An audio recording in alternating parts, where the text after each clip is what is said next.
Theatre or theatre is a collaborative form of fine art that uses live performers to present the experience of a real or imagined event before a live audience in a specific place, often a stage. The performers may communicate this experience to the audience through combinations of gesture, speech, song, music, and dance. Elements of art and stagecraft are used to enhance the physicality, presence and immediacy of the experience. The specific place of the performance is also named by the word theatre, as derived from the ancient Greek theta epsilon alpha tau rho omicron mu, itself from theta epsilon alpha omicron mu alpha iota. Modern Western theatre comes, in large measure, from ancient Greek drama, from which it borrows technical terminology, classification into genres, and many of its themes, stock characters, and plot elements.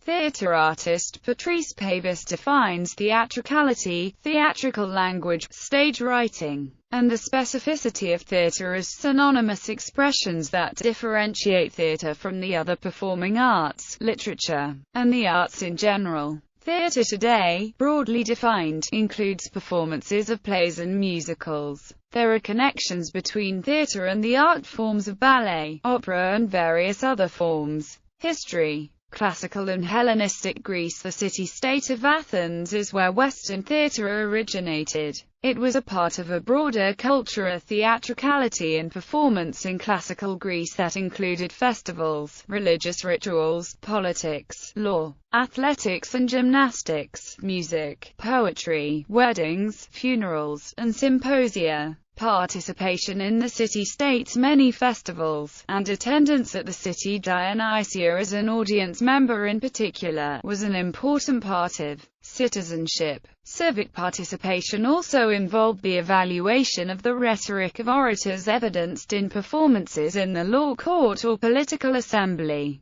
both of which were understood as analogous to the theatre and increasingly came to absorb its dramatic vocabulary. The Greeks also developed the concepts of dramatic criticism, acting as a career, and theatre architecture. The theatre of ancient Greece consisted of three types of drama: tragedy, comedy, and the satyr play. The origins of theatre in ancient Greece, according to Aristotle, the first theoretician of theatre, are to be found in the festivals that honored Dionysus. The performances were given in semicircular auditoria cut into hillsides, capable of seating 10,000–20,000 people. The stage consisted of a dancing floor, dressing room and scene building area. Since the words were the most important part, good acoustics and clear delivery were paramount. The actors wore masks appropriate to the characters they represented, and each might play several parts. Athenian tragedy, the oldest surviving form of tragedy, is a type of dance drama that formed an important part of the theatrical culture of the city-state. Having emerged sometime during the 6th century BCE, it flowered during the 5th century BCE, and continued to be popular until the beginning of the Hellenistic period. No tragedies from the 6th century BCE and only 32 of the more than 1,000 that were performed during the 5th century BCE have survived. We have complete texts extant by Aeschylus, Sophocles, and Euripides. The origins of tragedy remain obscure, though by the 5th century BC it was institutionalized in competitions held as part of festivities celebrating Dionysus. As contestants in the city Dionysia's competition, playwrights were required to present a tetralogy of plays, which usually consisted of 3 tragedies and 1 satyr play. The performance of tragedies at the city Dionysia may have begun as early as 534 BCE. Official records begin from 501 BCE, when the satyr play was introduced. Most Athenian tragedies dramatize events from Greek mythology, though the Persians, which stages the Persian response to news of their military defeat at the Battle of Salamis in 480 BCE, is the notable exception. In the surviving drama, when Aeschylus won first prize for it at the city Dionysia in 472 BCE, he had been writing tragedies for more than 25 years. Yet its tragic treatment of recent history is the earliest example of drama to survive. More than 130 years later, the philosopher Aristotle analyzed 5th-century Athenian tragedy in the oldest surviving work of dramatic theory, his Poetics. Athenian comedy is conventionally divided into 3 periods: Old Comedy, Middle Comedy, and New Comedy. Old Comedy survives today largely in the form of the 11 surviving plays of Aristophanes, while Middle Comedy is largely lost. New Comedy is known primarily from the substantial papyrus fragments of Menander. Roman theatre. Western theatre developed and expanded considerably under the Romans. The Roman historian Livy wrote that the Romans first experienced theatre in the 4th century BCE, with a performance by Etruscan actors. Beecham argues that they had been familiar with pre-theatrical practices for some time before that recorded contact. The theatre of ancient Rome was a thriving and diverse art form, ranging from festival performances of street theatre, nude dancing, and acrobatics, to the staging of Plautus's broadly appealing situation comedies, to the high-style, verbally elaborate tragedies of Seneca. Although Rome had a native tradition of performance, the Hellenization of Roman culture in the 3rd century BCE had a profound and energizing effect on Roman theatre and encouraged the development of Latin literature of the highest quality for the stage. The only surviving Roman tragedies, indeed the only plays of any kind from the Roman Empire, are 10 dramas, 9 of them parallel, are attributed to Lucius Annaeus Seneca, the Corduba-born Stoic philosopher and tutor of Nero. Sanskrit theatre. The earliest surviving fragments of Sanskrit drama date from the 1st century AD. The wealth of archaeological evidence from earlier periods offers no indication of the existence of a tradition of theatre. The ancient Vedas contain no hint of it, and the rituals of the Vedic period do not appear to have developed into theatre. The Mahabhasya by Patanjali contains the earliest reference to what may have been the seeds of Sanskrit drama. This treatise on grammar from 140 BC provides a feasible date for the beginnings of theatre in India. The major source of evidence for Sanskrit theatre is a treatise on theatre, a compendium whose date of composition is uncertain and whose authorship is attributed to Bharata Muni. The treatise is the most complete work of dramaturgy in the ancient world. It addresses acting, dance, music, dramatic construction, architecture, costuming, makeup, props, the organization of companies, the audience, competitions, and offers a mythological account of the origin of theatre. In doing so, it provides indications about the nature of actual theatrical practices. Sanskrit theatre was performed on sacred ground by priests who had been trained in the necessary skills in a hereditary process. Its aim was both to educate and to entertain. Under the patronage of royal courts, performers belonged to professional companies that were directed by a stage manager, who may also have acted. This task was thought of as being analogous to that of a puppeteer. The literal meaning of sutradhara is holder of the strings or threads. The performers were trained rigorously in vocal and physical technique. There were no prohibitions against female performers. Companies were all male, all female, and of mixed gender. Certain sentiments were considered inappropriate for men to enact, however, and were thought better suited to women. Some performers played characters their own age, while others played ages different from their own. Of all the elements of theatre, the treatise gives most attention to acting, which consists of 2 styles, realistic and conventional, though the major focus is on the latter. Its drama is regarded as the highest achievement of Sanskrit literature. It utilized stock characters, such as the hero, heroine, or clown. Actors may have specialized in a particular type. Kalidasar in the 1st century BCE is arguably considered to be ancient India's greatest Sanskrit dramatist. 3 famous romantic plays written by Kalidasar are the Malavikarnamitram, Vikramua Varshiya, and Abhijnana Zakuntala. The last was inspired by a story in the Mahabharata and is the most famous. It was the first to be translated into English and German. Akuntala influenced Goethe's Faust. The next great Indian dramatist was Bhavibhuti. He is said to have written the following 3 plays: Malati Madhava, Mahaviracharita and Uttaramacharita. Among these 3, the last 2 cover between them the entire epic of Ramayana. The powerful Indian emperor Harsha is credited with having written 3 plays: the comedy Ratnavali, Priyadasika, and the Buddhist drama Nagananda. Chinese theatre. There are references to theatrical entertainments in China as early as the Shang dynasty. They often involved happiness, mimes, and acrobatic displays. The Tang dynasty is sometimes known as the Age of 1000 Entertainments. During this era, Ming Huang formed an acting school known as the Pear Garden to produce a form of drama that was primarily musical. That is why actors are commonly called children of the Pear Garden. During the dynasty of Empress Ling, shadow puppetry first emerged as a recognized form of theater in China. There were 2 distinct forms of shadow puppetry, Pekingese and Cantonese. The 2 styles were differentiated by the method of making the puppets and the positioning of the rods on the puppets, as opposed to the type of play performed by the puppets. Both styles generally performed plays depicting great adventure and fantasy. Rarely was this very stylized form of theater used for political propaganda. Cantonese shadow puppets were the larger of the 2. They were built using thick leather which created more substantial shadows.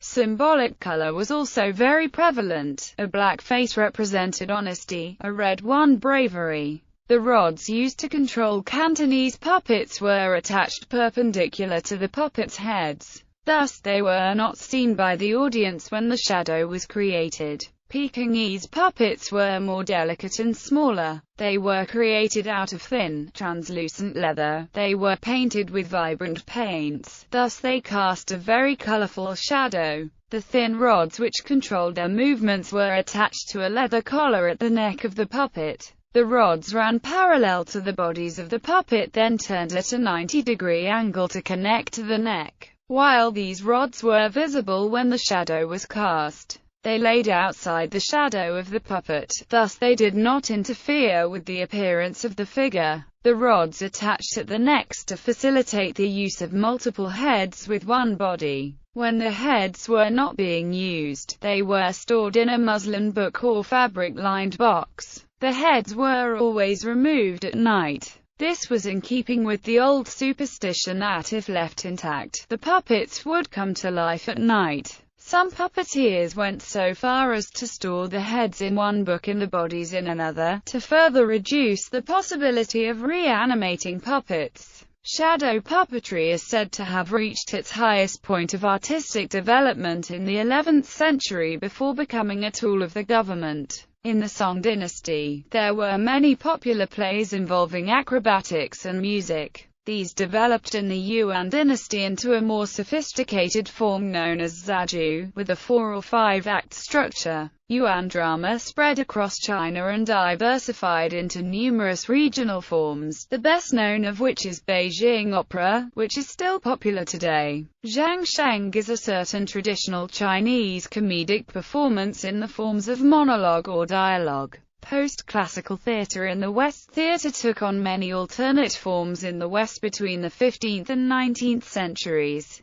including commedia dell'arte and melodrama. The general trend was away from the poetic drama of the Greeks and the Renaissance and toward a more naturalistic prose style of dialogue, especially following the Industrial Revolution. Theatre took a big pause during 1642 and 1660 in England because of Cromwell's interregnum. Theatre was seen as something sinful and the Puritans tried very hard to drive it out of their society. Because of this stagnant period, once Charles II came back to the throne in 1660 and the Restoration, theatre exploded because of a lot of influence from France, where Charles was in exile the years previous to his reign. One of the big changes was the new theatre house. Instead of the types in the Elizabethan era that were like the Globe Theatre, round with no place for the actors to really prep for the next act and with no theatre manners. It transformed into a place of refinement,